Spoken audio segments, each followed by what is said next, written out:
महानगरपालिका, नगर परिषद, जिल्हा परिषद, पंचायत समिती आणि स्थानिक स्वराज्य संस्था निवडणूक 2025 ते 2026च्या पार्श्वभूमीवर भारतीय जनता पक्ष नांदेड जिल्ह्याच्या केंद्रीय पक्ष कार्यालयाचा भव्य उद्घाटन सोहळा बुधवार दिनांक 22 ऑक्टोबर 2025 रोजी सकाळी 11 वाजता नाना नानी पार्क समोर औद्योगिक वसाहत शिवाजीनगर नांदेड येथे मोठ्या उत्साहात संपन्न झाला।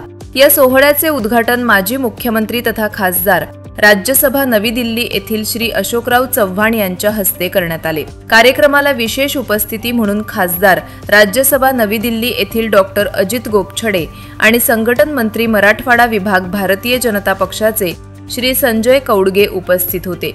या प्रसंगी माजी राज्यमंत्री महाराष्ट्र राज्य श्री डी.पी. सावंत, आमदार नायगाव विधानसभा श्री राजेश पवार, आमदार मुखेड विधानसभा डॉक्टर तुषार राठोड, आमदार देगलूर विधानसभा श्री जितेश अंतापूरकर, आमदार किनवट विधानसभा श्री भीमराव केराम तसेच आमदार भोकर विधानसभा ॲडव्होकेट श्री जयाताई चव्हाण हे प्रमुख पाहुणे म्हणून उपस्थित होते।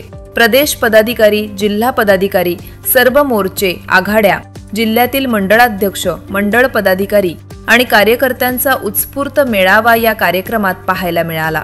कार्यक्रमाचे आयोजन आणि संयोजन आमदार अमरनाथ राजूरकर, महानगराध्यक्ष भारतीय जनता पक्ष नांदेड डॉक्टर संतुकराव हंबर्डे, जिल्हाध्यक्ष भारतीय जनता पक्ष नांदेड दक्षिण आणि ॲडव्होकेट किशोर देशमुख, जिल्हाध्यक्ष भारतीय जनता पक्ष नांदेड उत्तर यांनी केले।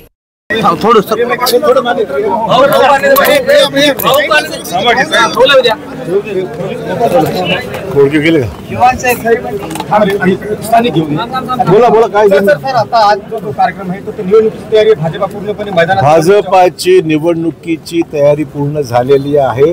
आज केंद्रीय कार्यालय जिथे निवडणूक फक्त एकच नाही आहे, नगरपालिका, जिल्हा परिषद, पंचायत समित्या, महापालिका या सगळ्या निवडणूक आणि पदवीधर सगळ्या निवडणुकीसाठी एक केंद्रीय स्थान राहणार आहे आणि त्यामुळे याचं आम्ही केंद्रीय कार्यालय म्हणून त्याचं परिवर्तन केलेलं आहे आणि आजपासून इथेच आमची सर्व चर्चा, भेटीगाठी इथे होणार आहे। आगामी निवडणुकांसाठी मित्र पक्षाची काही चर्चा वगैरे झाली? अद्याप नाही। त्यांची तयारी असेल तर आम्ही चर्चेला तयार आहोत। कार्यकर्त्याची काय भावना आहे? आता असं आहे की आमच्याकडे अर्ज येत आहेत आणि या अर्जावर चर्चा केल्यानंतर मग आम्ही ठरवू काय।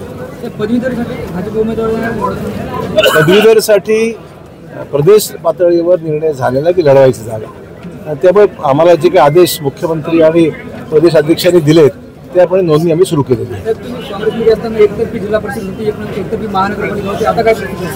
आम्ही कुठल्याही निर्णयापर्यंत अद्याप पोहोचलेलो नाहीये, पण मला खात्री आहे की ज्या पद्धतीने मेहनत आम्ही करतोय, लोकांचा प्रतिसाद ज्या पद्धतीने आम्हाला आहे, त्यामधून नांदेड जिल्ह्यामध्ये भाजप हा सर्वात मोठा पक्ष यशस्वी ठरणार आहे। साहेब, पहिल्यांदाच विधानसभेत जे आमदार निवडून गेलेले आहेत त्यांना 54 आमदारांना 5 कोटीचा निधी देण्यात आलेला आहे। स्थानिक स्वराज्याच्या पार्श्वभूमीवर मोर्चे बांधणी असल्याची टीका विरोधकांकडून होते। नाही, मोर्चे बांधणीच्या निवडणुकीसाठी नाहीच आहे। एरवी पैशाची अडचणी आहेत, परंतु पहिल्यांदा जे आमदार निवडून आलेले आहेत त्यांना सुरुवातच त्यांची आहे, त्यामुळे त्यांना काहीतरी सुरुवातीला विकास कामाला निधी मिळाला पाहिजे या हेतूने तो निर्णय घेणं भाग्य सर्व कालांतराने सर्वात निधी मिळणार आहे।